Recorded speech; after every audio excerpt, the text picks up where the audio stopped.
Hmm. Ito rin po kasi yung problema eh. Kaya nga kinokomentohan ko rin, etong mga bida-bida na grupo ng mga civil society, ng aktivista, ng mga pari. 'Di ba? Masyado kayong bida-bida. Hindi muna sana kayo nag-submit niyan. Bagkus nagtanong na kayo sa House kung yun bang isasubmit ninyo na articles of impeachment, pasok ba sa banga, papasa ba ito sa sufficient in form at saka sufficient in substance. Dapat ganun eh. Eh, hindi, bumara-bara sila.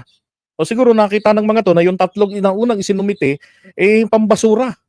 At pag binasura nila ito ng Committee on Justice, ang mangyayari dito, magwawala etong mga grupo na to, itong mga aktivista, aawayin ng Kongreso.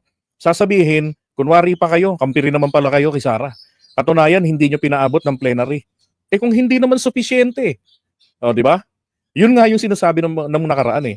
Kaya nangyari, nagbuo, hinintay pa yung fourth impeachment complaint na kung saan nirepaso yung kanilang mga complaint, pinagsama-sama, kinumpile yung mga laman doon, kumbaga kinompak nila para doon sa fourth impeachment complaint.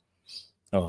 At dahil nga kakapusin na sa panahon, imbis na gamitin yung first mode, ginamit na nila itong third mode, yung fast lane, na kung saan walang option base sa Article 11 Section 4 subsection section 3 subsection 4 option A yung verified complaint ay transmittal ka agad sa Senado para doon na po ang Senado na ang may responsibility for proper accordance of due process kay Sara at sa mga kasama niya.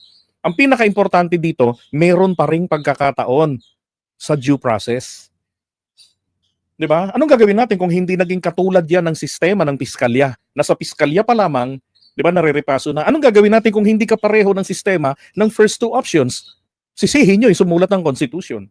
Dahil nagkasundo sila na merong kumbaga fast lane o railroaded mode sa impeachment. 'Di ba? That's right. Bahagi 'yan ng kanilang tungkulin. Since sila yung merong solamenting kapangyarihan for the initiation of impeachment.